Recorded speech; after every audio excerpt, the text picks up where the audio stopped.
जब दुर्योधन ने अपनी पत्नी को देखा कर्ण के साथ। दुर्योधन की पत्नी का नाम भानुमति था। भानुमति के कारण ही यह मुहावरा बना है, कहीं की ईंट कहीं का रोड़ा, भानुमति ने कुनबा जोड़ा। भानुमति कंबोज के राजा चंद्रवर्मा की पुत्री थी। राजा ने उसके विवाह के लिए स्वयंवर रखा। स्वयंवर में शिशुपाल, जरासंध, रुक्मी, वक्र और दुर्योधन और कर्ण समेत कई राजा आमंत्रित थे। मान्यता है कि जब भानुमति हाथ में माला लेकर अपनी दासियों और अंगरक्षकों के साथ दरबार में आई और एक एक करके सभी राजाओं के पास से गुजरी, तो दुर्योधन चाहता था कि भानुमति माला उसे पहना दे, लेकिन ऐसा नहीं हुआ। दुर्योधन के सामने से आगे बढ़ गई भानुमति। तब दुर्योधन ने उसके साथ माला झपटकर खुद ही अपने गले में डाल ली। सभी राजाओं ने तलवारें निकाल ली। दुर्योधन ने सब योद्धाओं से कर्ण से युद्ध की चुनौती दी, जिसमें कर्ण ने सभी को परास्त कर दिया।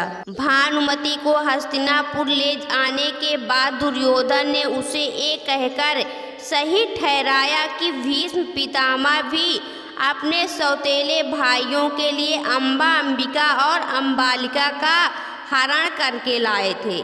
इसी तर्क से भानुमति भी मान गई और दोनों ने विवाह कर लिया। दोनों की 2 संतानें हुई। एक पुत्र लक्ष्मण, जिसे अभिमन्यु ने युद्ध में मार दिया था, और पुत्री लक्ष्मणा, जिसका विवाह कृष्ण के जामवंती से जन्मे पुत्र सांब से हुआ था।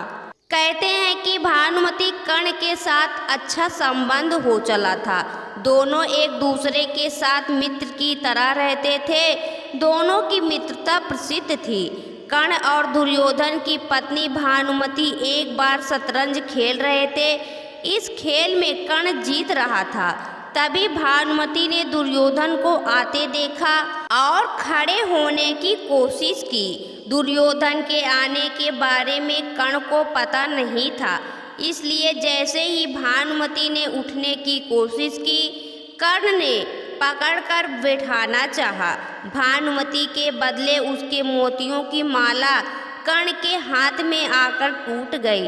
दुर्योधन तब तक कमरे में आ चुका था। दुर्योधन को देखकर भानुमति और कर्ण दोनों डर गए कि दुर्योधन को कहीं कुछ गलत शक ना हो जाए, परंतु दुर्योधन को कर्ण पर बहुत विश्वास था। उसने सिर्फ इतना कहा कि मोतियों को उठा ले, और वह जिस उद्देश्य से आया था उस संबंध में कर्ण से चर्चा करने लगा। इस विश्वास के चलते ही कर्ण गलत समझ लिए जाने से बच गए। हालांकि कुछ लोग इस घटना का वर्णन इस तरह करते हैं कि दोनों शतरंज खेल रहे थे, भानुमति हार रही थी तो कर्ण प्रसन्न था। इतने में दुर्योधन के आने की आहट हुई तो भानुमति सहसा ही खेल छोड़कर उठने लगी। कर्ण को लगा कि वो हार के डर से भाग रही है, इसलिए उसने उसका आंचल झपटा। अचानक की गई इस हरकत से भानुमति का आंचल फट गया और उसके सारे मोती भी वहीं बिखर गए। ऐसे ही समय कर्ण को भी दुर्योधन आता हुआ दिखाई दिया। दोनों शर्म से मरे जा रहे थे और उन्हें डर सता रहा था कि अब दुर्योधन क्या समझेगा। जब दुर्योधन निकट आया तो दोनों उससे आंख नहीं मिला पा रहे थे। तब दुर्योधन ने हंसकर कहा कि मोती बिखरे रहने दोगे या मैं तुम्हारी मदद करूं मोती समेटने में। कहते हैं कि भानुमति बेहद ही सुंदर, आकर्षक, तेज बुद्धि और शरीर से काफ़ी शक्तिशाली थी।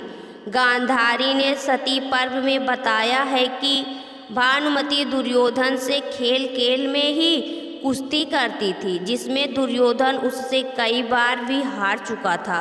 भानुमति को दुर्योधन और पुत्र की मौत का गहरा धक्का लगा था।